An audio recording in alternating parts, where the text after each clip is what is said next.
Hello, नमस्कार, वंदकम, सत श्री अकाल। आप सभी का स्वागत है फिर से आपके अपने ही चैनल मैग्नेट ब्रेन्स में। मेरा नाम है सत्यम शर्मा और हम क्या पढ़ रहे हैं? हम पढ़ रहे हैं क्लास 11th की फिजिक्स का चैप्टर, नया चैप्टर आज से चालू कर रहे हैं। नाम क्या है? Kinetic theory, kinetic theory of gases. ठीक है ना? वैसे ये काइनेटिक थ्योरी ऑफ मैटर था, लेकिन हम मैटर में जानते हैं, काइनेटिक की बात हुई ना, काइनेटिक मतलब मोशन की बात हो रही थी, तो हम जानते हैं मैटर में जो मॉलिक्यूल सबसे ज्यादा मोशन करते हैं वो गैसेस के अंदर करते हैं, है ना। सबसे कम करते हैं सॉलिड के अंदर, उससे ज्यादा करते हैं लिक्विड के अंदर, और उससे ज्यादा का सबसे ज्यादा करते हैं गैसेस के अंदर, है ना।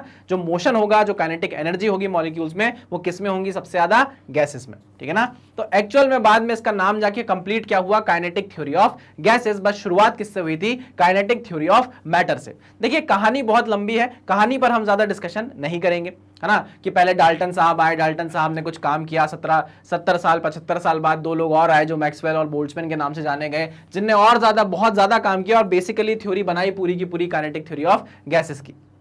सारा काम उन्हीं का किया धरा है, उन्हीं ने इतना परेशान किया है हमको, जो आज हमें ये पढ़ना पड़ रहा है। ठीक है, चलो कोई बात नहीं। अब उनने परेशान कर दिया है तो हम भी परेशान हो ही लेते हैं। जैसे पिंकी करती है, तुमको परेशान तो होते हो ना, हैं? करते हो कि नहीं? मनाते हो कि नहीं मनाते? नहीं मनाते हो तो पिंकी बेटा जाएगी, हैं? चलो कोई बात नहीं, चलिए स्टार्ट करते हैं क्लास को अपने। अब देखिए, आप यहां पर देखिए, आपको एक कंटेनर दिखाई दे रहा होगा, बेसिकली यही चीज है ना। गैसेस हमने फिल की, गैसेस के अंदर के गैस हमने फिल की, गैस के अंदर के मॉलिक्यूल्स रैंडम मोशन में आए, इधर गए उधर गए, क्या हुआ क्या नहीं हुआ, बस इसी चीज को हमको समझना है। क्या? काइनेटिक थ्योरी ऑफ गैसेस में जो पहला लेक्चर आज का आपका होने वाला है वो बेसिक आइडियल गैस लॉस पर होगा, जो शायद आप थर्मोडायनेमिक्स में पढ़ चुके होंगे। उसको हम फिर से रिपीट करेंगे जल्दी जल्दी, ज्यादा टाइम उसमें हम देंगे नहीं।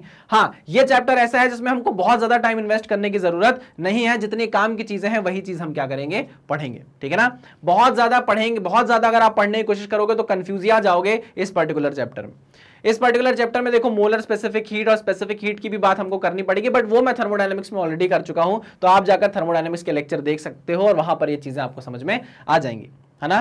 क्लियर है? चलिए भाई, तो क्लास को स्टार्ट करते हैं हम काइनेटिक थ्योरी की, और पहली स्लाइड लेकर चलते हैं जहां हमको आइडियल गैस लॉस को डिस्कस करना है। चलो, तो बॉयल्स लॉ क्या है भैया? पढ़ा होगा आपने बॉयल्स लॉ क्या है ना। मेरे दिमाग में तो बॉयल्स लॉ एकदम छपा हुआ है कि भैया बॉयल होती हैं चीजें टेम्परेचर के कारण, बॉयल होती हैं चीजें टेम्परेचर के कारण। तो बॉयल्स लॉ अगर है तो वो पक्की बात है कि टेम्परेचर से रिलेटेड होगा। ठीक है, ओके सर। तो for a given mass of perfect ideal gas, देखो बॉयल्स ने पहले ही बोल दिया, बॉयल ने अपने स्टेटमेंट में पहले ही बोल दिया कि मैं किसी एरी गैरी गैस की बात नहीं कर रहा हूं, मैं आइडियल गैस की बात कर रहा हूं। मैं किसी एरी गैरी गैस की बात नहीं कर रहा हूं, मैं आइडियल गैस की बात कर रहा हूं, और उसमें भी जो मैं मास लूंगा वो कांस्टेंट होना चाहिए, वो गिवन मास होना चाहिए, मास बीच में बदल नहीं सकता। पक्की बात। बॉयल्स ने पहले ही कर दिया क्लियर, कोई गलतफहमी नहीं होनी चाहिए कि जो गैस मैं ले रहा हूं उसका नेचर है कि वो आइडियल गैस है, और उसका मास जो मैंने ले लिया है वो क्या हो गया है? कांस्टेंट हो गया है। ठीक है। Pressure of gas is inversely proportional to the volume of gas. अगर ऐसा होता है कि आप आइडियल गैस लो जिसका मास आप कांस्टेंट कर लो, है ना। देखो इंपॉर्टेंट चीज हमको समझ में आनी चाहिए, क्या? कि मास जो है वो क्या है? कांस्टेंट है ना। गैस का नेचर कैसा है? आइडियल है ना। ये बात आपके दिमाग में एकदम फिक्स हो जानी चाहिए। तब क्या होगा? Pressure of gas is inversely proportional to the volume of gas provided the temperature remains constant. अच्छा, ये तो है ही है कि मास कांस्टेंट रहे, गैस आइडियल रहे, और तीसरी चीज उन्होंने बोल दी है कि टेम्परेचर क्या रहना चाहिए? आपका टेम्परेचर रहना चाहिए कांस्टेंट। ठीक, टेम्परेचर भी क्या रहना चाहिए? कांस्टेंट। अब जब मैं टेम्परेचर कांस्टेंट होने की बात करता हूं तो आपका मन मचलता है बहुत तेजी से, है ना। क्या बोलने का मन करता है? आपको क्या बोलने का मन करता है जब आप टेम्परेचर कांस्टेंट देखते हो किसी प्रोसेस में? आप बोलते हो कि सर ये जो है ना, ये होती है आइसोथर्मल प्रोसेस। ये जो है ना, ये होती है आइसोथर्मल प्रोसेस। समझे कि नहीं समझे? हाँ सर। तो सर ये बोल सकते हैं क्या कि बॉयल्स लॉ जो बात करता है वो आइसोथर्मल प्रोसेस की बात करता है? तो मैंने बोला हाँ बिल्कुल सही, कुछ गलत नहीं कहा है आपने। ठीक है सर। तो अगर मास कांस्टेंट है, गैस आइडियल है, और अगर आपका पूरी प्रोसेस क्या है? आइसोथर्मल है, टेम्परेचर कांस्टेंट रहता है, तो उस केस में जो प्रेशर है आपका वो इनवर्सली प्रोपोर्शनल टू वॉल्यूम है। प्रेशर जो है वो इनवर्सली प्रोपोर्शनल टू वॉल्यूम है। अब भैया ये प्रोपोर्शनैलिटी साइन है, इसको हटाओगे तो एक कांस्टेंट लगेगा। क्या लगेगा? एक कांस्टेंट लगेगा, C/V। इसका मतलब ये है कि PV is equals to constant आ जाएगा। अच्छा, ओके इसका मतलब ये भी बोल सकते हैं हम कि P1 V1 is equals to P2 V2 है। मैंने कहा ये भी तो बोल सकते हैं, उसमें कोई दिक्कत वाली बात है ही नहीं, इसमें कोई दिक्कत वाली बात है ही नहीं। तो याद रखिएगा बॉयल्स लॉ बात करता है कांस्टेंट टेम्परेचर पर अगर आप कोई आइडियल गैस लो जिसका मास कांस्टेंट है तो उसका जो प्रेशर होता है वो इनवर्सली प्रोपोर्शनल टू वॉल्यूम होता है। ये बात आप समझ गए कि नहीं समझ गए? अच्छा, ये जो इक्वेशन आपको दिख रही है PV is equal to constant, ये x into y is equal to constant जैसी नहीं है? x into y is equal to constant जैसी नहीं है? बिल्कुल है। तो भैया ये क्या बनाता है? ये बनाता है रेक्टेंगुलर हाइपरबोला। क्या बनाता है? Rectangular hyperbola. क्या बोला? Rectangular hyperbola. ये सारी चीजें हम पढ़ चुके हैं कि नहीं? बिल्कुल पढ़ चुके हैं सर, याद है, हल्का हल्का याद आ रहा है। ठीक है, चलो इतना अगर आपको समझ में आया तो आगे बढ़े। हाँ सर आगे बढ़िए ना, चलो आगे बढ़ते हैं। इसको नोट डाउन करो, नोट डाउन करो, कर लिया? चलो नेक्स्ट आगे बढ़ते हैं। अब इसके ग्राफ के बारे में बात करते हैं, है ना। अगर हम पीवी डायग्राम प्लॉट करें, ग्राफ प्लॉट करें बॉयल्स लॉ का पीवी डायग्राम के बीच में, तो आप जानते हो PV is equal to constant, मैंने अभी जस्ट निकाल कर बताया आपको। ये एक रेक्टेंगुलर हाइपरबोला आपको बनाकर बताता है, तो ये रेक्टेंगुलर हाइपरबोला मैंने आपके सामने बना दिया है आइसोथर्मल प्रोसेस को रिप्रेजेंट करने के लिए। ठीक है, लेकिन अब क्या है, बच्चे यहां पर नहीं रुकते, बच्चों का नया डाउट आता है कि सर अगर पीवी डायग्राम की जगह पीटी डायग्राम होगा तो क्या होगा? तो भैया टेम्परेचर तो कांस्टेंट रहने वाला है ना। टेम्परेचर तो क्या है बॉयल्स लॉ में? कांस्टेंट है। तो अगर टेम्परेचर कांस्टेंट है तो अगर प्रेशर बढ़ रहा है कांस्टेंट टेम्परेचर पे तो लाइन ऐसी होगी? नहीं, कांस्टेंट टेम्परेचर पर अगर प्रेशर बढ़ रहा है तो लाइन ऐसी होगी। अरे यार लाइन सीधी बन जाए यार, प्लीज यार ऐसा मत कर यार, बेइज्जती हो रही है बहुत, सीधी लाइन बन जा। हाँ चलो ठीक है। तो अगर प्रेशर बढ़ रहा है तो आप यहाँ खुद देखो ना यार कि T1 is equal to T2 है, ये 0.1 है, ये 0.2 है, प्रेशर तो बढ़ता जा रहा है। ये P2 है और ये P1 है, प्रेशर तो बढ़ता जा रहा है, टेम्परेचर क्या है? कांस्टेंट है। ठीक है, यहां अगर आप देखो, अब वॉल्यूम वर्सेस टेम्परेचर ग्राफ का भी बच्चे मुझसे पूछते थे भाई क्लासेस में कि यार क्या होगा सर डायग्राम। तो भाई आपको पता है ना कि टेम्परेचर कांस्टेंट रहने वाला है, तो वॉल्यूम या तो घटेगी या तो बढ़ेगी, ऑब्वियस सी बात है। लेकिन टेम्परेचर को क्या रहने वाला है? टेम्परेचर क्या रहने वाला है? कांस्टेंट रहने वाला है। This is 0.1, this is 0.2। हाँ, अगर यहां से आप बात करो, अगर प्रेशर बढ़ेगा तो वॉल्यूम को क्या होना पड़ेगा? कम होना पड़ेगा कि नहीं होना पड़ेगा? क्योंकि क्या है भैया बॉयल्स लॉ में pressure is inversely proportional to volume है। हाँ की ना? हाँ सर। ये मैंने नहीं कहा, ये किसने कहा? बॉयल ने कहा भैया, बॉयल ने कहा। और बॉयल ने ये भी कहा कि ये सारी चीजों की बात मैं तब करूंगा जब गैस आइडियल हो। गैस अगर आप आइडियल नहीं लोगे तो फिर मुझे मत बोलना कुछ आके। मैंने बोला ठीक है, गुस्सा मत करो, ठीक है देखेंगे, है ना। तो ये सारे डायग्राम्स थे भैया किसके? बॉयल्स भाई साहब के, है ना। चलिए ये भी आप समझ गए, आगे बढ़ते हैं। क्लियर? नेक्स्ट, अब behaviour of ideal gas and real gas. मैंने अभी आपसे पूछा, अभी आपसे बोला कि बॉयल भाई साहब ने जो बातें की हैं वो सारी की सारी आइडियल गैस के बारे में की है ना। तो दिमाग में आया हमारे कि यार ये आइडियल ये आइडियल क्या है?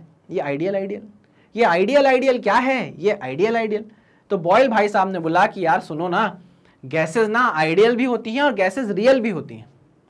मतलब जिसको आप आइडियल समझ रहे हो सकता है वो रियल ना हो, जैसे दुनिया में होता है, जैसे जीवन में होता है भाई। अरे समझ रहे हो कि नहीं? तुम समझते थे कि यार पिंकी कितनी सीधी सादी है? कभी दिल नहीं तोड़ेगी तुम्हारा, सब कुछ आइडियल चलेगा, है बढ़िया, दोनों साथ साथ पढ़ेंगे, दोनों साथ साथ बढ़िया कॉलेज निकालेंगे, वहां भी साथ साथ रहेंगे, सब कुछ आइडियल आपने सोचा। लेकिन क्या हुआ? पिंकी चली गई, और पिंकी गई तो सारी आइडियल चीजें रियल में आ गई भैया, है ना। कॉलेज भी पता नहीं कौन सा मिल रहा है पिंकी को, तुमको कौन सा मिल रहा है, पता नहीं साथ में पढ़ाई कर रहे हो कि नहीं कर रहे हो, पता नहीं क्या हो रहा है। तो आप जो सोच रहे थे आप आइडियली सोच रहे थे, हुआ क्या? रियल हुआ सब कुछ, जो होना था वो हुआ, जो आप सोच रहे थे वो नहीं हुआ। वैसे ही गैसेस के साथ भी होता है, वैसे ही गैसेस के बिहेवियर में भी होता है। आप सोचते हो भैया आइडियल गैस जैसा बिहेव करेंगी चीजें, सारी चीजें बढ़िया परफेक्ट चलेंगी आइडियल गैस जैसी, लेकिन ऐसा होता नहीं है। आप सोचते कुछ हो, होता कुछ है। समझे कि नहीं समझे? हाँ सर ठीक है, बिल्कुल समझ में आया सर। तो यही हुआ जब बॉयल्स लॉ में हमने बातें समझी। बॉयल्स लॉ तो हमको सीधे सीधे बताकर चला गया कि pressure is inversely proportional to volume अगर टेम्परेचर कांस्टेंट है। तो हमने यहां से इक्वेशन बना ली, हमने अपनी दुनिया सजा ली कि PV is equal to constant, यानी कि रेक्टेंगुलर हाइपरबोला बनने वाला है ना। लेकिन ये सारी बातें जो हुई ये किसके लिए हुई? ये बातें हुई हैं आइडियल गैस के लिए। किसके लिए? आइडियल गैस के लिए। अच्छा एक चीज मुझे बताओ, अच्छा याद आया कि ये जो PV is equal to constant equation है ना आइसोथर्मल प्रोसेस का, उसका स्लोप क्या होता है? याद करो, इसका अगर मैं आपसे पूछूं रेक्टेंगुलर हाइपरबोला जो आप बना रहे थे, स्लोप बताओ क्या होगा? क्या करते थे? डिफरेंशिएट करते थे, p into d v plus v into d p, constant का डिफरेंशिएशन 0, तो ये क्या हो जाता था?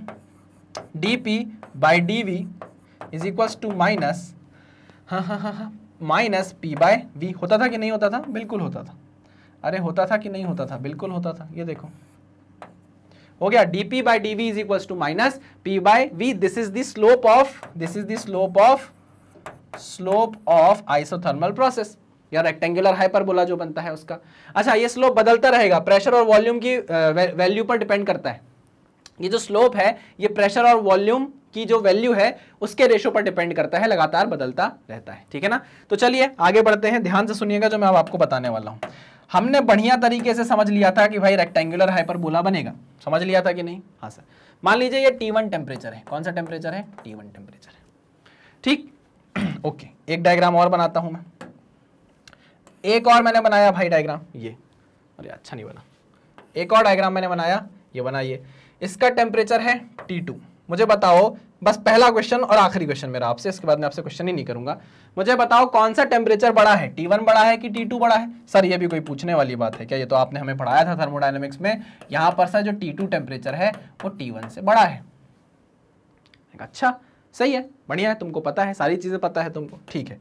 तो लेकिन ये जो मैंने डायग्राम बनाया है rectangular hyperbola PV is equals to C, ये बॉयस लॉ के अकॉर्डिंग किसके लिए है? आइडियल गैस के लिए है, हाँ कि ना?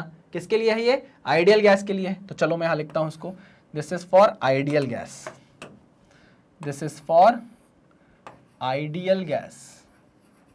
जो डायग्राम बनाया गया है ये किसके लिए बनाया गया है? आइडियल गैस के लिए बनाया गया है। ठीक है, हाँ सर। लेकिन जब रियल गैस की बात की गई, किसकी बात की गई? रियल गैस के लिए, रियल गैस पे एक्सपेरिमेंट्स किए गए, तो पता है क्या ग्राफ प्लॉट हुआ? देखिएगा, ग्राफ कुछ ऐसा प्लॉट हुआ, देखिएगा, कुछ ऐसा प्लॉट हुआ, कुछ इस तरीके से प्लॉट हुआ ग्राफ, है ना? तो भैया क्या समझ में आया? क्या समझ में आया? हम सोच रहे थे कि गैस ऐसा बिहेव करेगी, सारी गैसेस ऐसा बिहेव करेंगी, लेकिन जैसे ही हमने आइडियल गैस को छोड़कर रियल गैसेस पे एक्सपेरिमेंट किए तो देखो डायग्राम तो ऊपर चला गया, दूर चला गया। मतलब आइडियल गैस के बिहेवियर से रियल गैस का बिहेवियर मैच नहीं कर रहा था। समझे? समझे कि नहीं समझे? हाँ सर। अरे हाँ कि ना? मतलब आप ये कभी भी नहीं बोल सकते कि आइडियल गैस की तरह ही हमेशा रियल गैस बिहेव करेगी। ये हमको समझ में आया, ठीक है। हमने बोला कि चलो टेम्परेचर बढ़ाते हैं, इसी रियल गैस का टेम्परेचर बढ़ाते हैं और फिर से एक्सपेरिमेंट करते हैं। हमने इसी रियल गैस का टेम्परेचर बढ़ाया, T1 से T2 किया और फिर से ग्राफ प्लॉट किया, तो ग्राफ कुछ ऐसा आने लग गया। देखना जरा, ग्राफ कुछ ऐसा आने लग गया, देखिएगा, ग्राफ कुछ ऐसा आने लग गया। अब आप देखो, ये वॉयलेट कलर से जो मैंने बनाया है, ये दोनों किसके लिए है? रियल गैस के लिए। किसके लिए है? रियल गैस के लिए। क्या बोल सकते हो आप इससे? क्या समझ में आया? अगर आप साइंटिस्ट होते, आप रिसर्चर होते, आप रिसर्च कर रहे होते, तो आप मुझे ये रिजल्ट देखकर क्या बताते? आप मुझे यही बोलते ना कि सर पहले जब टेम्परेचर कम था, सर जब टेम्परेचर कम था तब बिहेवियर में बहुत डिफरेंस था, vast difference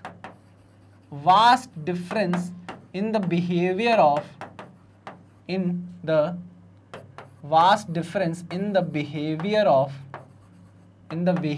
of real and ideal gas। बहुत ज्यादा डिफरेंस है एंड आइडियल गैस, ठीक। लेकिन जब आपने टेम्परेचर कम किया, जब आपने टेम्परेचर बढ़ाया, क्या किया? टेम्परेचर को बढ़ाया, आप T1 से T2 गए, तो आपने बोला कि real gas tends to behave like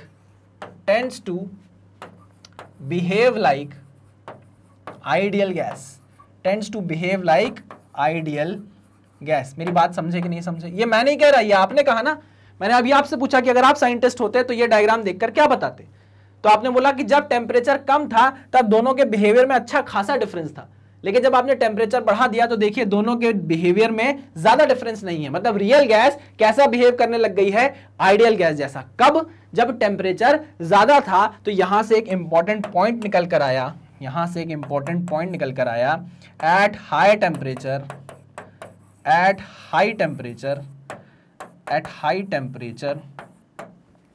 real gases behave like ideal gas। समझे कि नहीं समझे? सबसे इंपॉर्टेंट पॉइंट।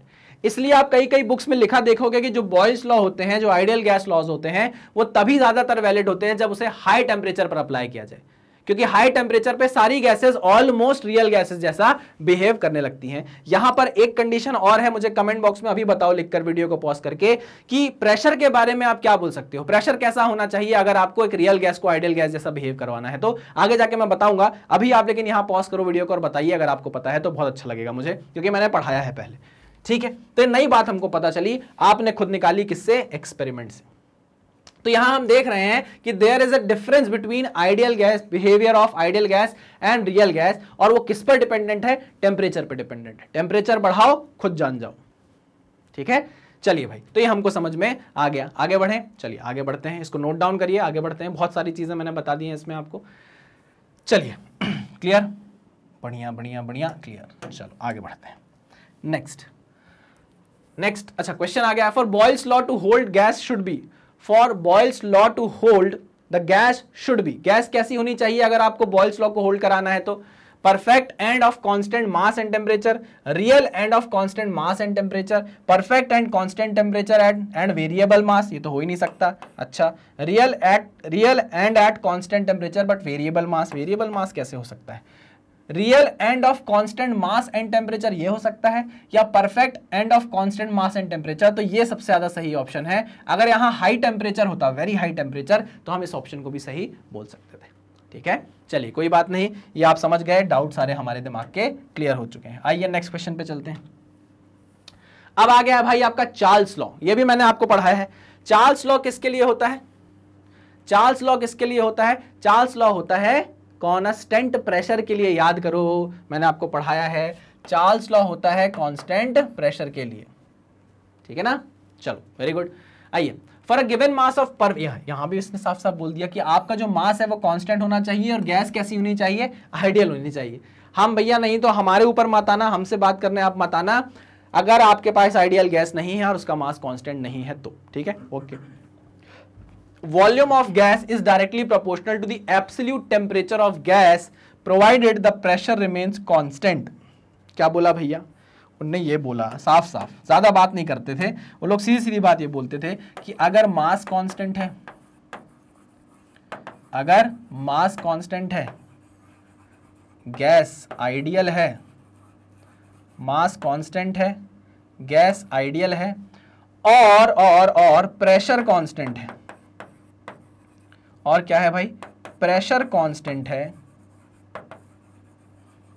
प्रेशर कांस्टेंट है, तो आप आंख बंद करके ये बात बोल सकते हो कि volume of that ideal gas is directly proportional to temperature of the gas. Okay okay, लेकिन ये टेम्परेचर कैसा होना चाहिए? ये जो टेम्परेचर है ये एब्सोल्यूट वैल्यू में होना चाहिए, ये याद रखिएगा, एब्सोल्यूट वैल्यू में होना चाहिए, यानी कि केल्विन में होना चाहिए, है ना। अब इसको मैं डिग्री सेल्सियस में भी लेकर जाऊंगा, तब हम चीजें देखेंगे कैसे बदलेंगे, लेकिन अभी बोला गया है कि volume is directly proportional to the absolute temperature of gas, absolute temperature of gas. ठीक है, हमने कहा ओके, कोई प्रॉब्लम नहीं है हमको, हम जानते हैं आगे हमको क्या करना है। तो देखो, प्रोपोर्शनैलिटी साइन हटाओगे तो एक कांस्टेंट आएगा, आ गया, कोई दिक्कत नहीं सर। तो V/T is equals to constant.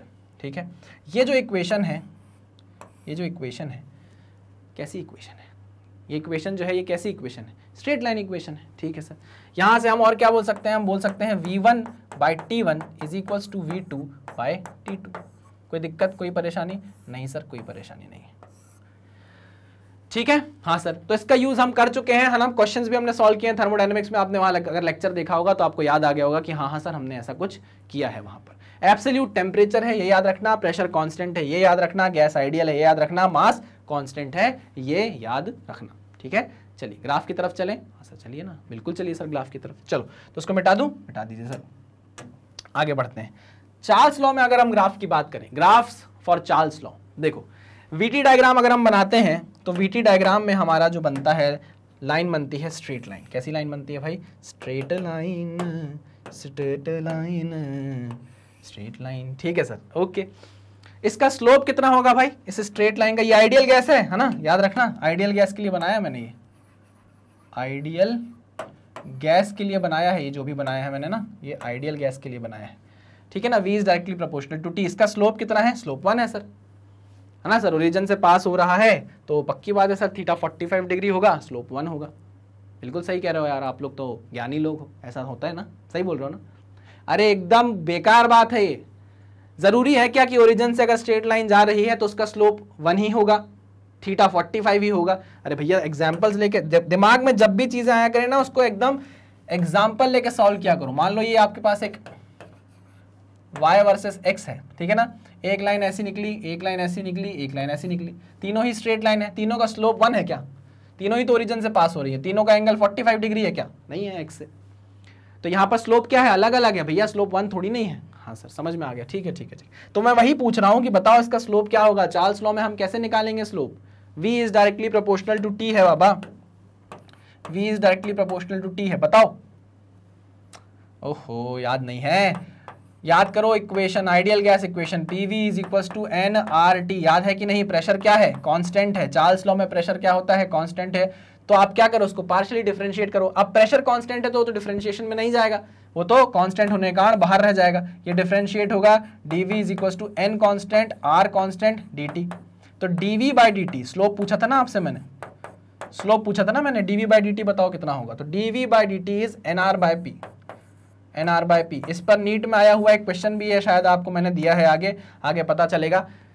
पूछ लेता हूँ। मान लो ये 3 लाइन है ना, मान लो ये 3 लाइन है, ये v वर्सेस t का ग्राफ है ना। t किस में है भाई? केल्विन में, है ना। डिग्री केल्विन नहीं होता है, केल्विन होता है, ये भी याद रखना। चलो, तो वेलोसिटी बोल रहा हूँ, वॉल्यूम वर्सेस टेम्परेचर का मैंने ग्राफ प्लॉट किया। ये 3 लाइन आपके सामने आई, मुझे बताओ एक का स्लोप ये होगा θ1, एक का स्लोप होगा θ2 और एक का स्लोप होगा एंगल होगा। एक का स्लोप होगा tan θ1, एक का tan θ2, एक का tan θ3, है ना। होगा कि नहीं होगा? बिल्कुल होगा। मान लीजिए ये है P1, ये बता रहा है प्रेशर P2 और ये बता रहा है प्रेशर P3। मुझे बताओ कौन सा प्रेशर सबसे बड़ा है और कौन सा प्रेशर सबसे छोटा है? कैसे बताओगे? क्यों पूछा था स्लोप मैंने? क्या रीजन था स्लोप पूछने का, dV बाई dt पूछने का? क्या रीजन था? तो अब आपको समझ में आएगा कि देखो, this is tan θ1 is equals to slope 1, ठीक।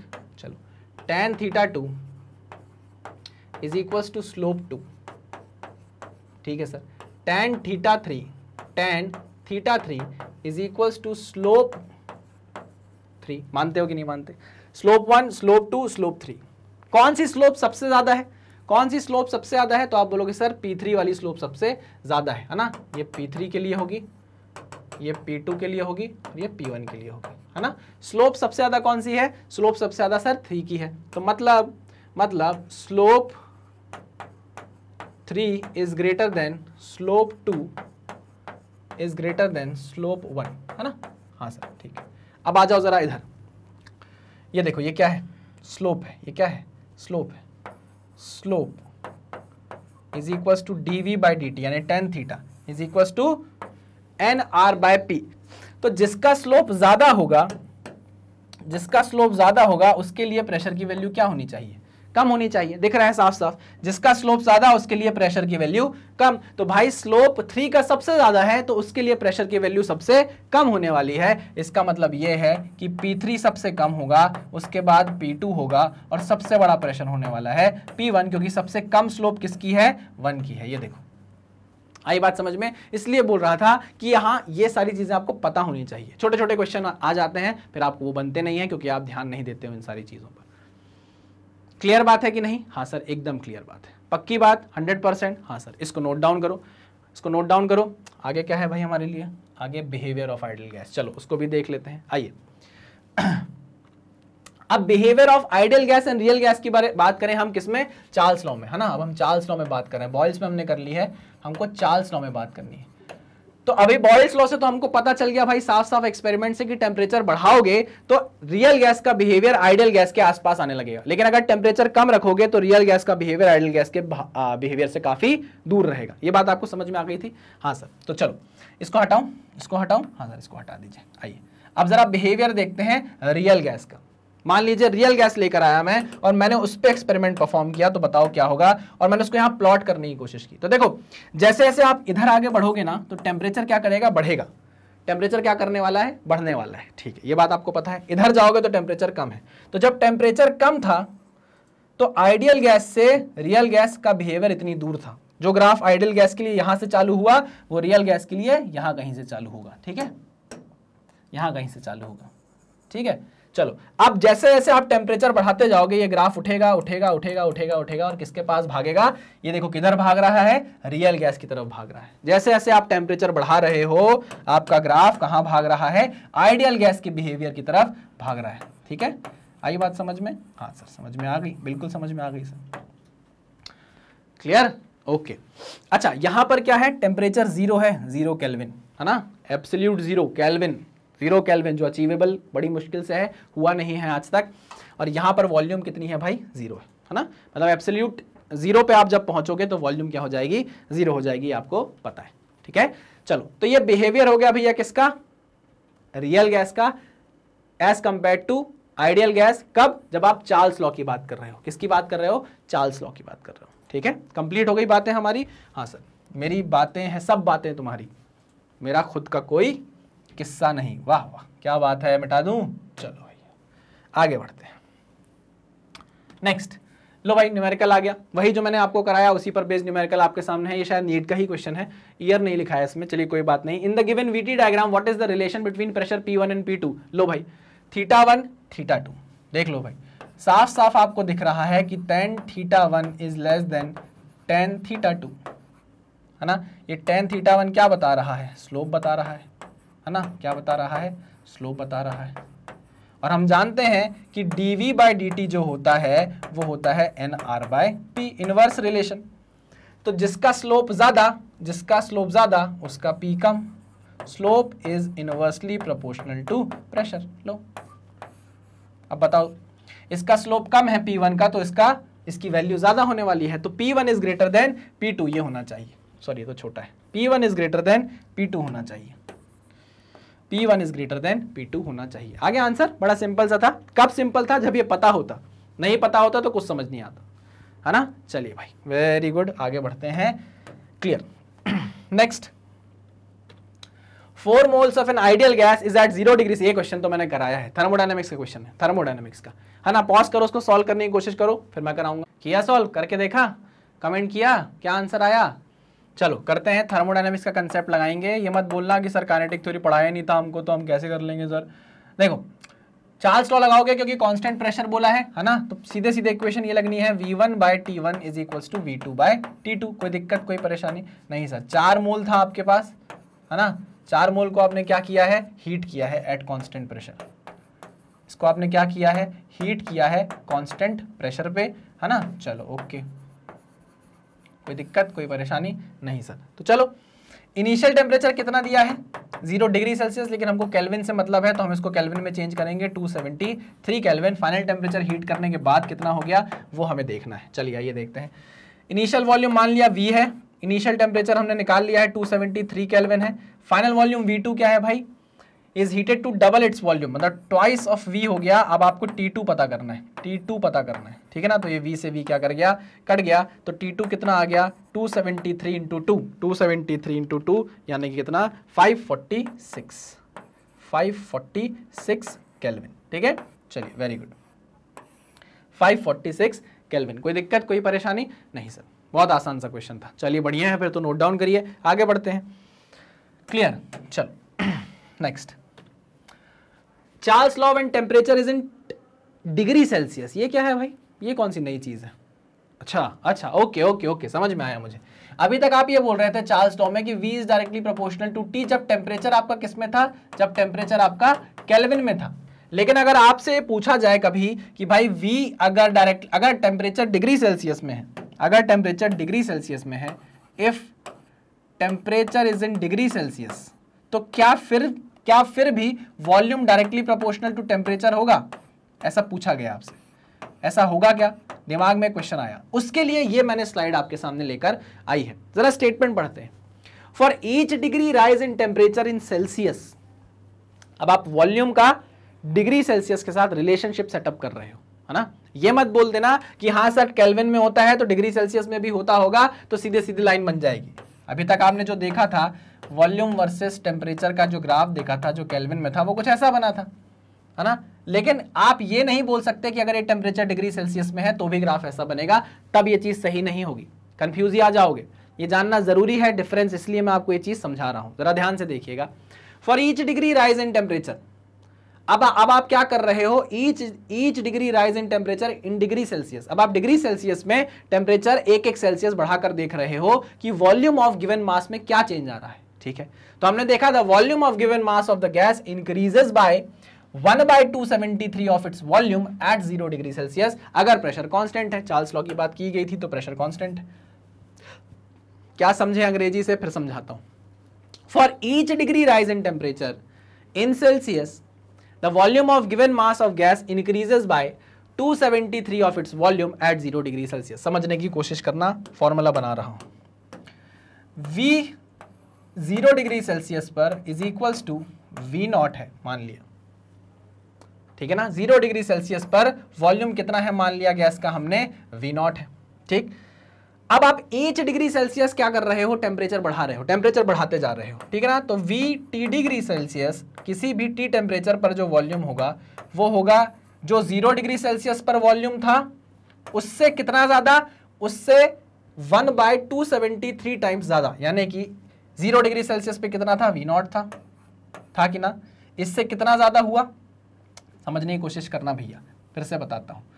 0 डिग्री सेल्सियस पे मैंने आपसे बोला कि जो वॉल्यूम है वो V नॉट है, समझे कि नहीं समझे?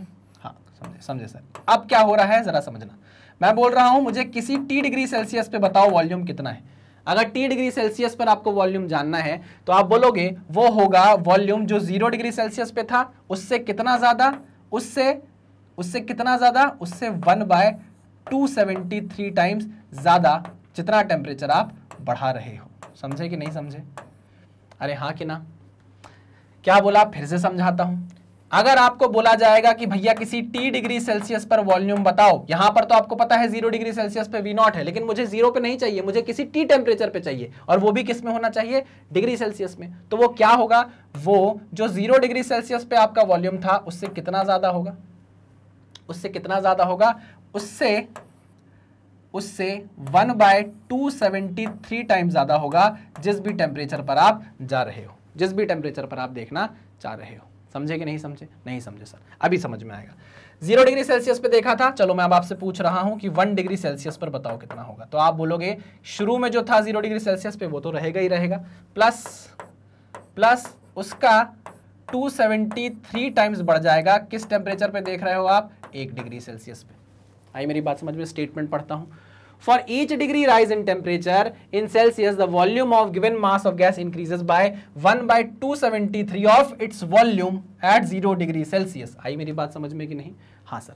अगर आपसे बोले कि 4 डिग्री सेल्सियस पे बताओ कितना होगा, तो 4 डिग्री सेल्सियस पे होगा जो 0 डिग्री सेल्सियस पे था उससे कितना ज्यादा, उसका 1/273 टाइम्स 4 डिग्री सेल्सियस पर। आई मेरी बात समझ में कि नहीं?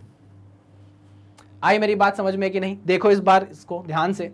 चलो तो यहां पर डिग्री सेल्सियस नहीं भी लिखोगे तो चलेगा, है ना? सीधे सीधे भी कर सकते हो कि V नॉट इंटू 4/273 इंटू 1/273, ठीक है? क्लियर है? ये फॉर्मूला है भाई आपका, ये फॉर्मूला है। अब यही वो फॉर्मूला है जिससे आप अपना ग्राफ पहचान सकते हो, है ना? कोई भी टेम्परेचर आपको बोलेगा, मान लो बोल देगा 10 डिग्री सेल्सियस पे बताओ, तो V not plus V not by 273 into 10, खत्म बात, खत्म, कुछ भी नहीं करना है। तो यहां आपको समझ में आ गया कि भाई V का जो रिलेशन है T डिग्री सेल्सियस के साथ वो डायरेक्टली प्रोपोर्शनल तो हो सकता है, लेकिन उसके साथ एक कांस्टेंट भी जुड़ा हुआ है, देखो आप। हाँ कि ना? Okay sir. तो अगर आपसे पूछा जाए कि इसका ग्राफ क्या होगा, इसका ग्राफ बताओ, एग्जाम में पूछ लेगा कि लो भाई ग्राफ बताओ, ग्राफ किसका, जब वॉल्यूम डायरेक्टली प्रोपोर्शनल हो टेम्परेचर के, और टेम्परेचर डिग्री सेल्सियस में हो, केल्विन में ना हो। केल्विन में होता तो ये तो हमको पता है, लेकिन अगर डिग्री सेल्सियस में हो तो ग्राफ का क्या होगा, ग्राफ बताओ हमको। तो हमने बोला ठीक है आपको बता देते हैं, डरते हैं क्या आपसे। चलो तो करें आगे सॉल्व, चलो आगे करते हैं सॉल्व इसको। इस इक्वेशन को ध्यान से देखो, है ना, इस इक्वेशन को ध्यान से देखो, ध्यान से देखो इस इक्वेशन को। अगर मैं ग्राफ प्लॉट करने जाऊं तो मुझे चाहिए पहले सबसे 2 एक्सिस, सबसे इंपॉर्टेंट 2 एक्सिस चाहिए मुझे, ठीक है ना। मान लीजिए मुझे v का किसके साथ, t के साथ रिलेशन बताना है, वॉल्यूम का टेम्परेचर के साथ जो कि डिग्री सेल्सियस में है रिलेशन बताना है। तो यहाँ क्या आएगा, टेम्परेचर डिग्री सेल्सियस में, और यहाँ क्या आएगा, वॉल्यूम। ठीक है, हाँ सर, ओके ओके सर। यार लेकिन सर मेरे को इक्वेशन तो समझ नहीं आ रही है, मैं ग्राफ कैसे प्लॉट करूंगा सर, मुझे तो इक्वेशन ही नहीं समझ में आ रही। तो मैंने बोला एक सेकेंड, मैंने बोला ये y एक्सिस पे क्या है, तो ये तुम्हारे लिए क्या हो गया, y हो गया। हाँ सर ठीक है। x एक्सिस पे क्या है, t है, तो ये तुम्हारे लिए x हो गया। मैंने कहा हाँ सर। ये कांस्टेंट जैसा नहीं दिख रहा तुमको, मैंने बोला हाँ दिख रहा है।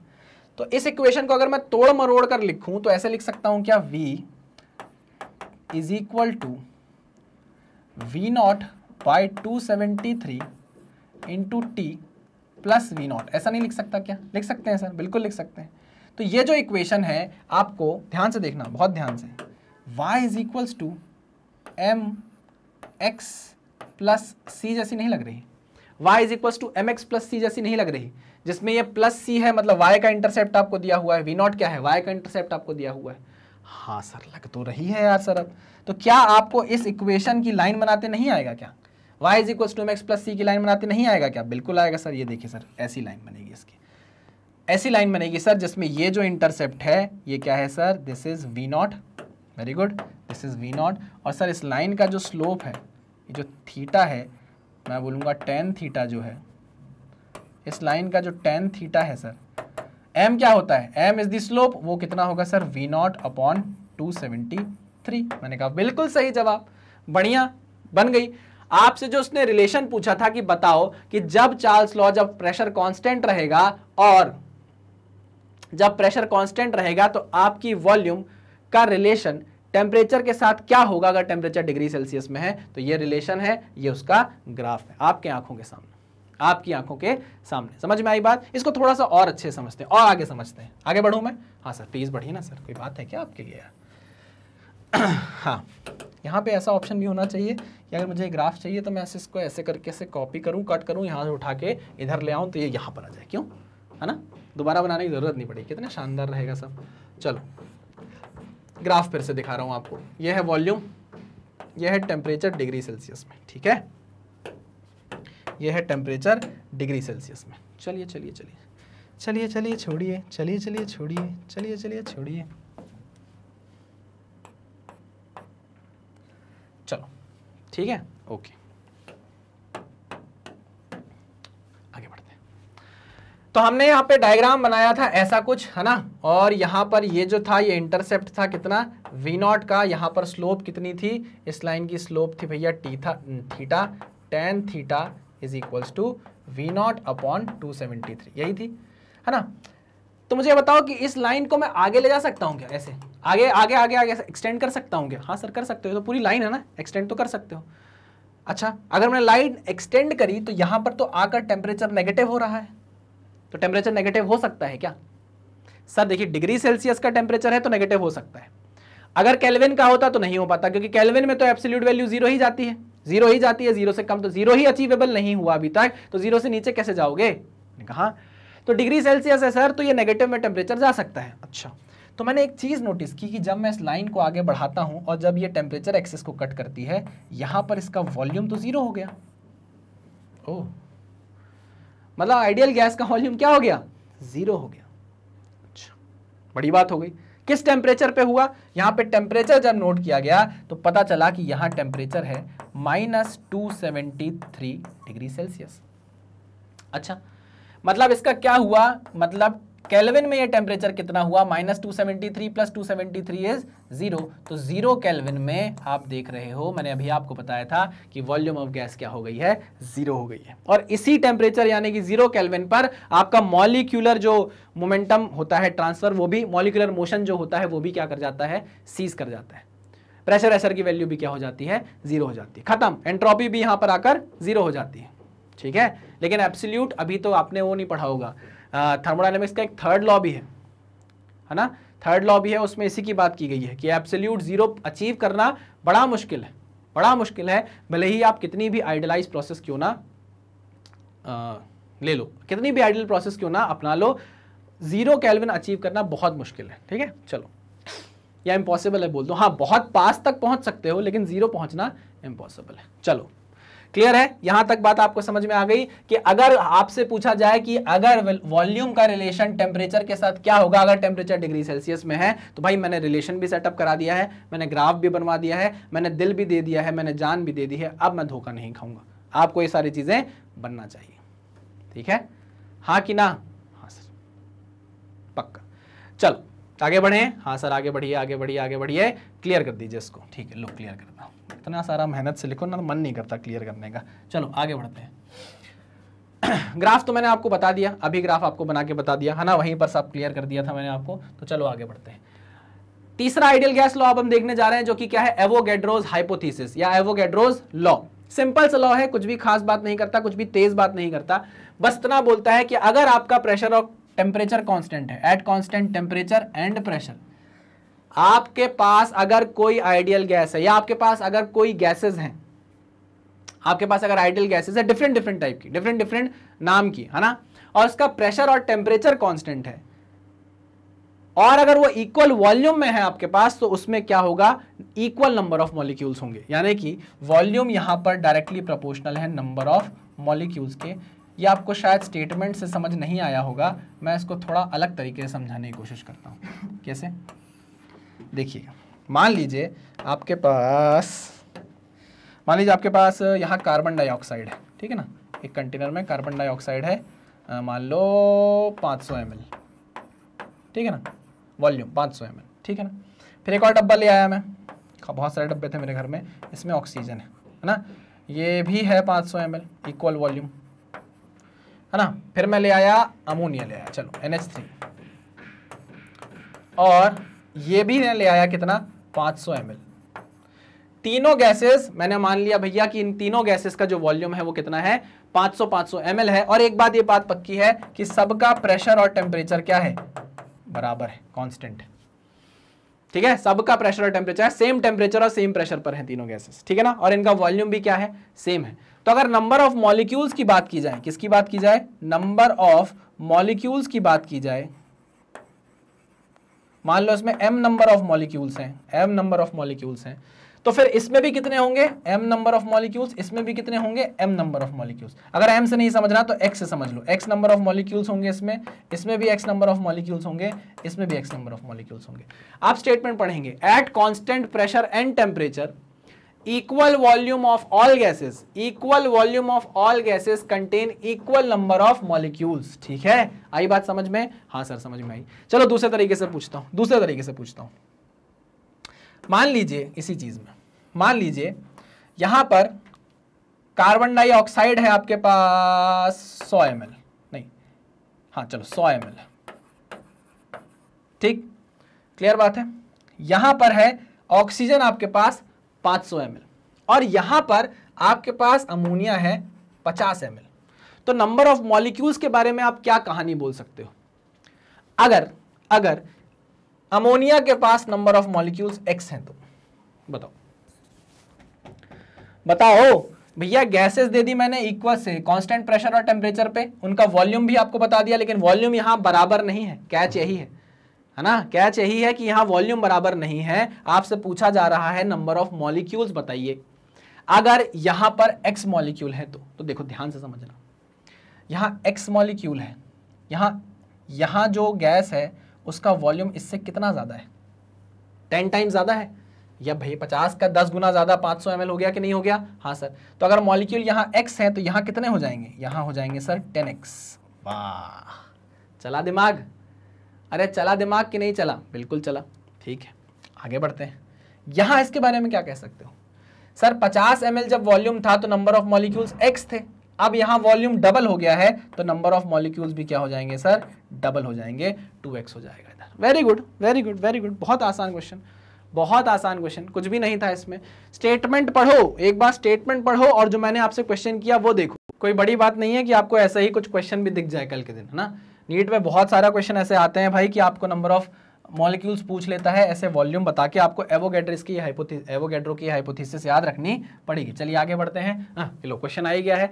Number of molecules in 100 ml of each O2 NH3 and CO2 एट STP आर इन ऑर्डर। अब देखो STP बोल दिया मतलब standard temperature and pressure. Standard temperature and pressure मतलब 0 डिग्री सेल्सियस, और प्रेशर कितना है, एक बार।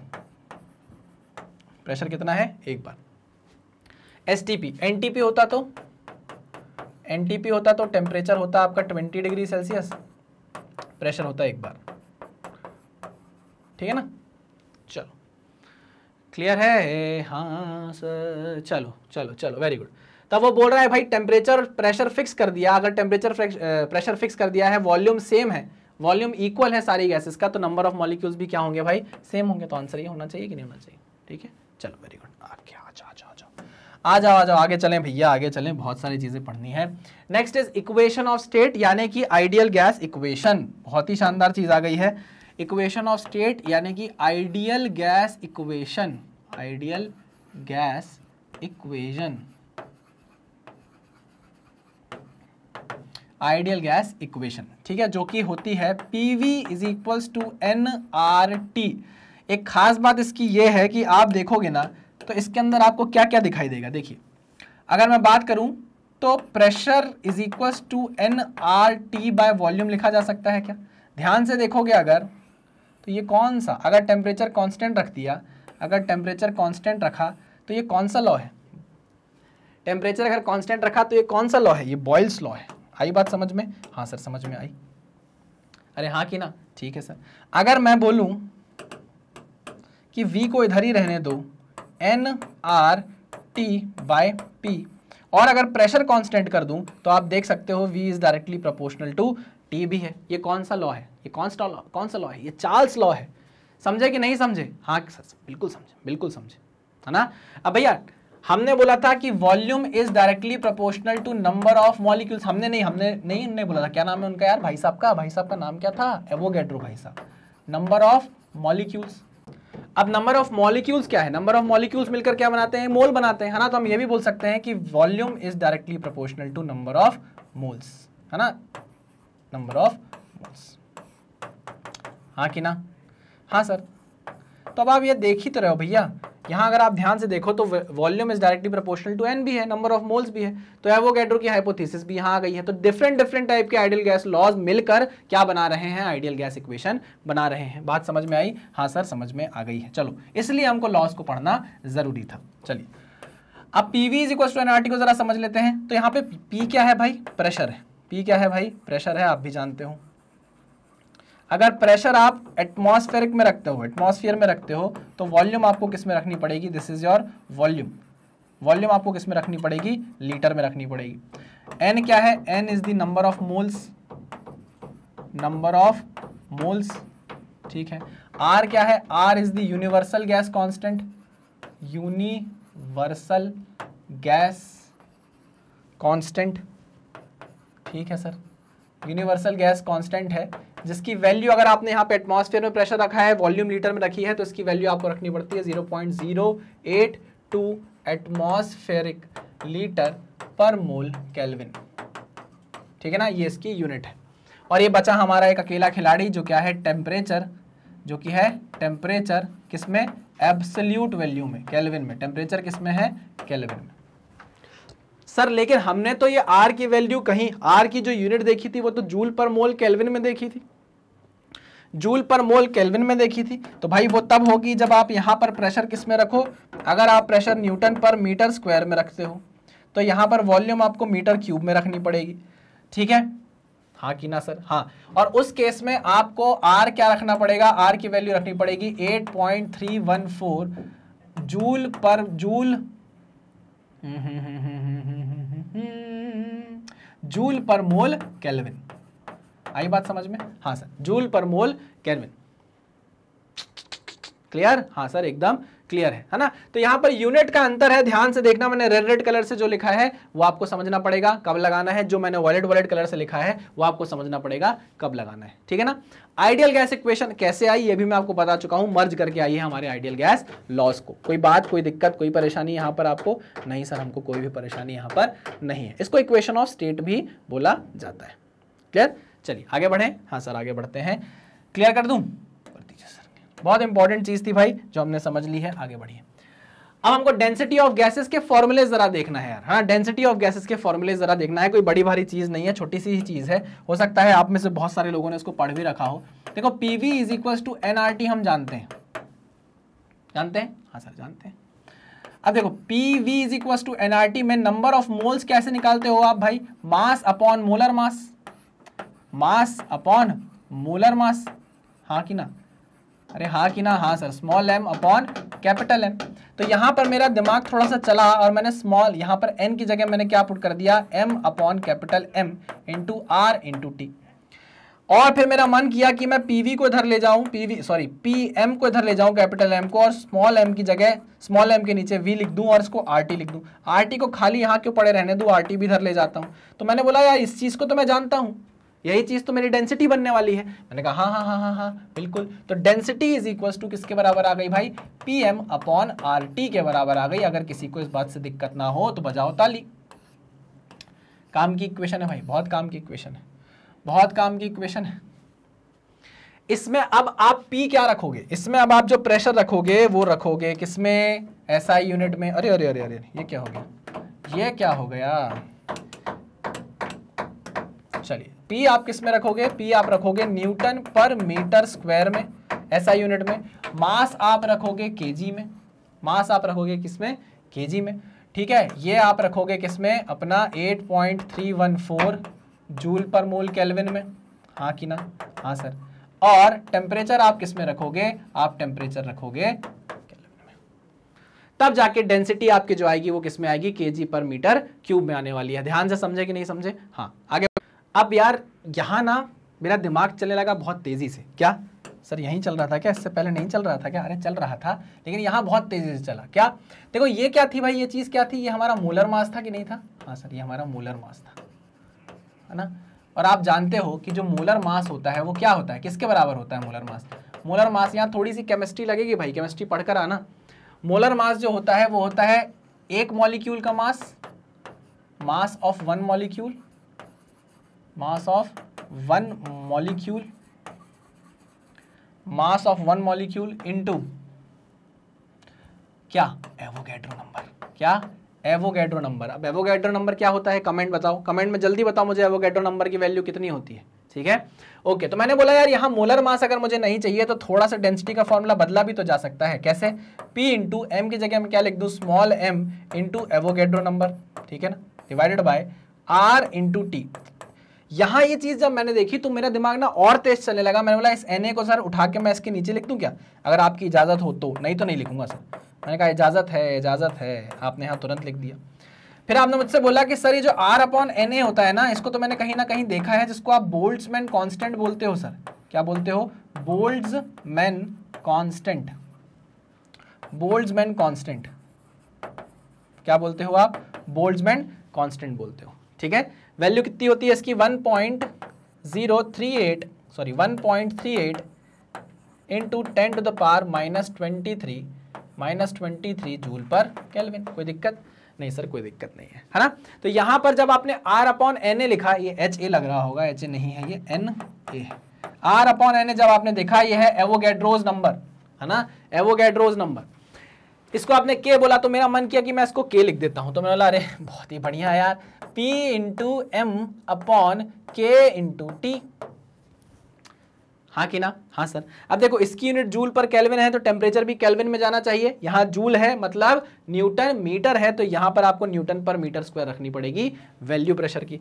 चलो डेंसिटी का एक और फॉर्मूला आपके सामने तैनात हो गया। एक ये फॉर्मूला, एक ये फॉर्मूला, दो फॉर्मूले आपको याद रखने हैं, क्वेश्चन आते हैं इन फॉर्मूले से।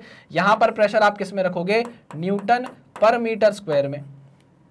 यह है मास of one molecule, mass of one molecule, जो कि आपको केजी में ही रखना पड़ेगा। ठीक है, ये है टेम्परेचर केल्विन में और ये है आपका जूल पर केल्विन। ठीक है, पक्की बात है? हाँ सर पक्की बात है। चलिए वेरी गुड। तो यहां पर हमने डेंसिटी के फॉर्मुलेज भी क्या कर लिए हैं भाई, पूरे के पूरे डिराइव कर लिए हैं। अब देखिए मैं आपको बता रहा हूं, मेरा काइनेटिक थ्योरी ऑफ गैसेस पढ़ाने का तरीका थोड़ा सा अलग होता है।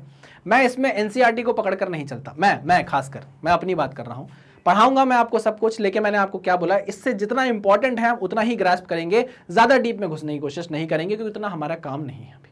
ठीक है, जो जरूरी है वो सारी चीजें मैं आपको कंप्लीट करा दूंगा, उसकी आप टेंशन बिल्कुल भी मत लीजिए। चलिए इसको नोट डाउन करिए, फिर हम आगे बढ़ें।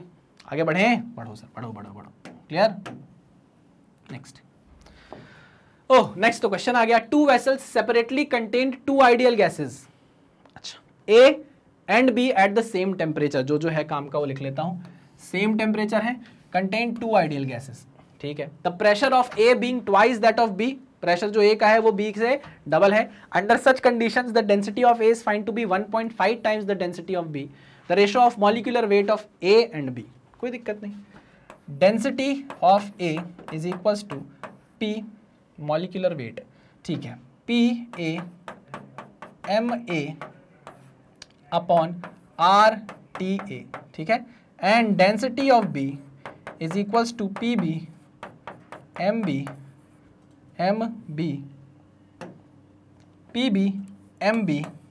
Upon R T B.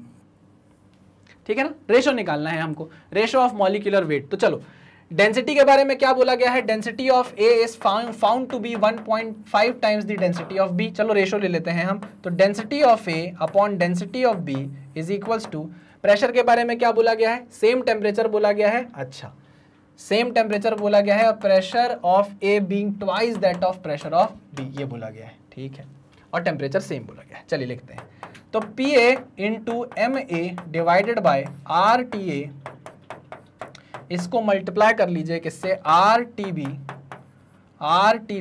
Divided by P B M B divided by P B M B.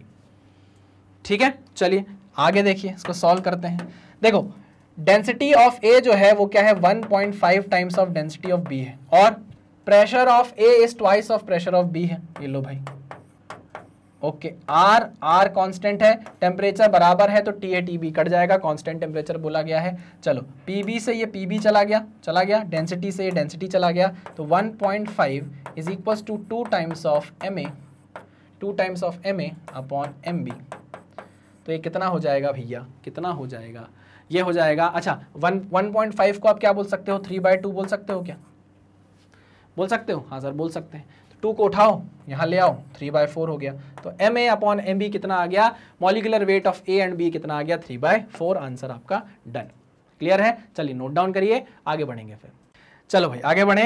हाँ सर आगे बढ़िए, ये हो गया है क्वेश्चन झकास। चलो नेक्स्ट इज कंप्रेसिबिलिटी चार्ट। आइए इसको जरा समझते हैं ये क्या है।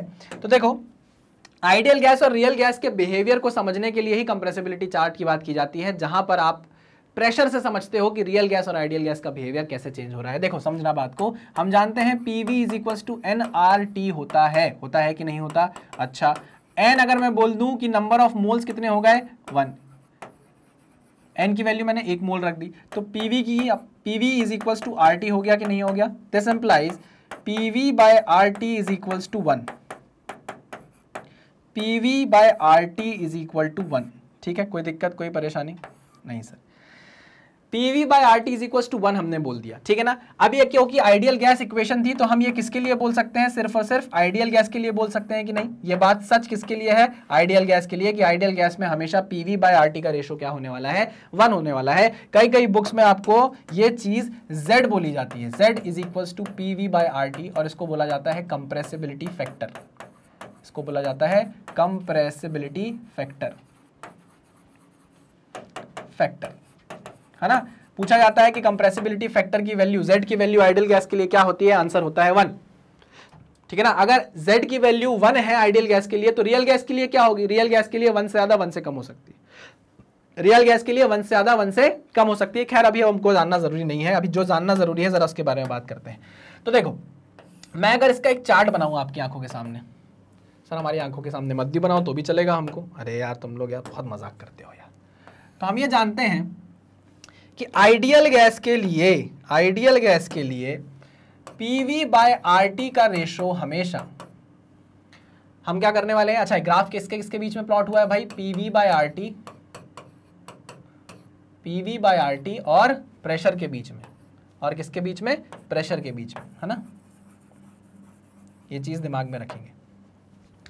तो भाई PV/RT की वैल्यू हमेशा आइडियल गैस के लिए क्या रहने वाली है, 1 रहने वाली है। थ्रू आउट क्या है, यहां पर वैल्यू 1 है ना। ये आइडियल गैस है, ये किसके लिए है भाई, आइडियल गैस के लिए, आइडियल गैस के लिए।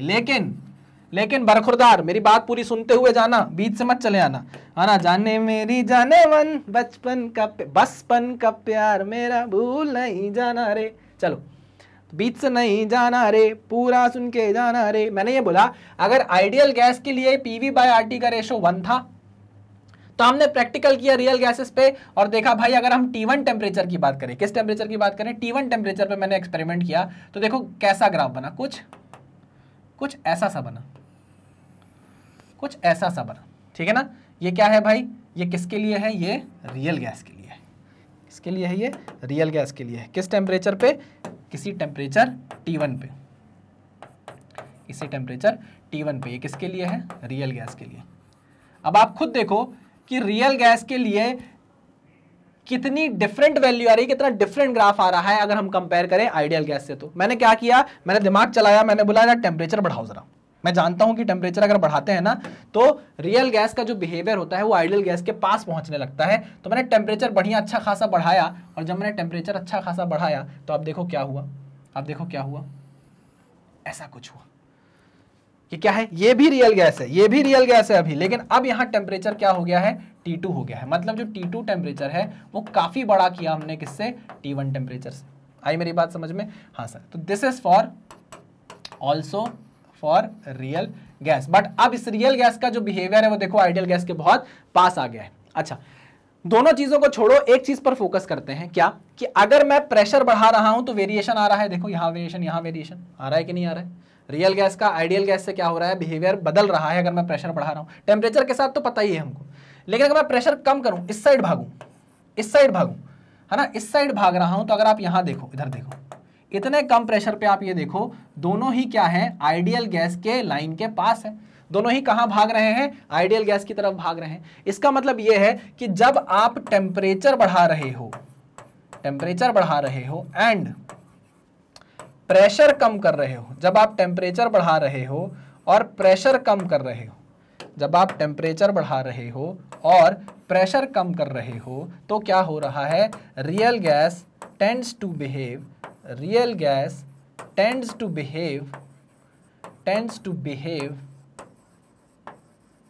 लाइक आइडियल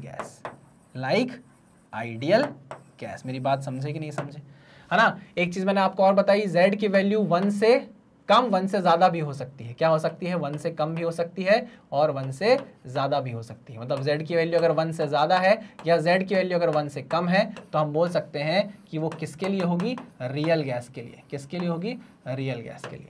अगर आइडियल गैस है तो कंप्रेसिबिलिटी फैक्टर की वैल्यू 1 होती है। चलो, तो अब हम किसी भी रियल गैस को हाई टेम्परेचर पे ले जाके और लो प्रेशर पर ले जाके उसे क्या बना सकते हैं, आइडियल गैस बना सकते हैं, और उस पर सारे के सारे एक्सपेरिमेंट कर सकते हैं। वैसे जो आइडियल गैस होती है वो एक हाइपोथेटिकल कंसेप्ट है। हमारी स्टडी को, हमारे कैलकुलेशन को आसान बनाने के लिए हमने आइडियल गैस जैसा एक हाइपोथेटिकल कंसेप्ट बना लिया है। आपकी स्टडीज में जितनी भी चीजें आइडियल होंगी, देखो आइडियल चीज तो जीवन में होती नहीं, कोई भी चीज आइडियल नहीं है, कोई भी चीज आइडियल नहीं है। आपके जीवन में कोई भी ऐसी चीज आपको नहीं मिलेगी जो परफेक्ट मिलेगी। वैसे ही हम जो भी चीजें पढ़ते हैं उसमें हम जो भी आइडियल बनाते हैं वो एक हाइपोथेटिकल कंसेप्ट होता है, मनगढ़ंत होता है हमारा, हमारे अजम्पशन के कारण होता, अजम्पशन हम लेते हैं ताकि कोई भी चीज या कोई भी चीज हमको डिफिकल्ट ना लगे, कोई भी एनालिसिस हमको डिफिकल्ट ना बने, इसलिए हम चीजों को आइडियल मानकर सारी चीजें करते हैं। आई बात समझ में, हाँ सर, सारी बातें हमको समझ में आ गई है, ठीक है। This is your compressibility chart. Z बोलते हैं PV/RT को, जिसको कंप्रेसिबिलिटी फैक्टर भी बोला जाता है। आइडियल गैस के लिए वो 1 होता है, रियल गैस के लिए वो 1 से ज्यादा 1 से कम भी हो सकता है, ठीक है, पक्की बात। चलिए भाई, तो इस लेक्चर में हमको इतना ही पढ़ना था, इस लेक्चर को हम यहीं पर खत्म करने वाले हैं। नेक्स्ट लेक्चर में हम चालू करेंगे अपनी काइनेटिक गैस इक्वेशन को, जो मेन चीज है KTG हमारी काइनेटिक गैस इक्वेशन जो है उसको चालू करेंगे, उसका डेरिवेशन करेंगे, उसमें समझेंगे क्या चीज़ें होनी है क्या नहीं होनी है, क्यों होनी है, उसके पोस्टुलेट्स आपको क्या क्या बता रहे हैं, अजम्पशंस क्या इंपॉर्टेंट है, क्यों इंपॉर्टेंट है, सब कुछ समझेंगे नेक्स्ट लेक्चर में। इस लेक्चर को यहीं पर खत्म करते हैं। ये लो भाई क्लियर। आपको पता है कि मैग्नेट ब्रेन्स की अपनी खुद की वेबसाइट है magnetbrains.com, जहां पर आप क्लास फर्स्ट से लेकर क्लास 12 तक के सारे लेक्चर्स, एग्जाम्पलर सीरीज भी हमने चालू की है, वो भी आपको वहां पर लाइंड अप मिल जाएंगी, प्रॉपर्ली अरेंज्ड मिल जाएंगी। आपको बस क्लिक करना है जो भी चीज आपको चाहिए उसे।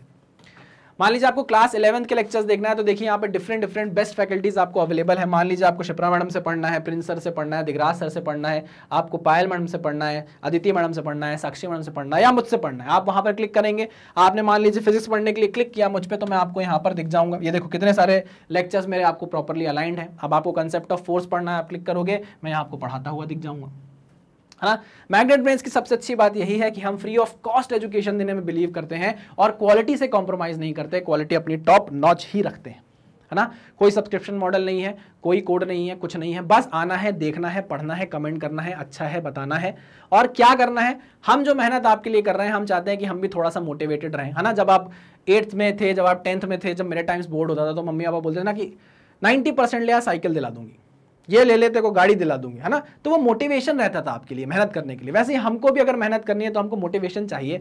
उसके लिए बस हम इतना चाहते हैं कि आप हर वीडियोस को लाइक करें, चैनल को सब्सक्राइब कर लें और जितना ज़्यादा हो सके ना वीडियोस को फैलाएं, शेयर करें ज़्यादा नंबर में, जहां तक हो सके, ठीक है ना। चलिए भाई, तो मिलते हैं नेक्स्ट लेक्चर में, तब तक सावधान रहिए, सतर्क रहिए, पढ़ते रहिए। Thank you very much.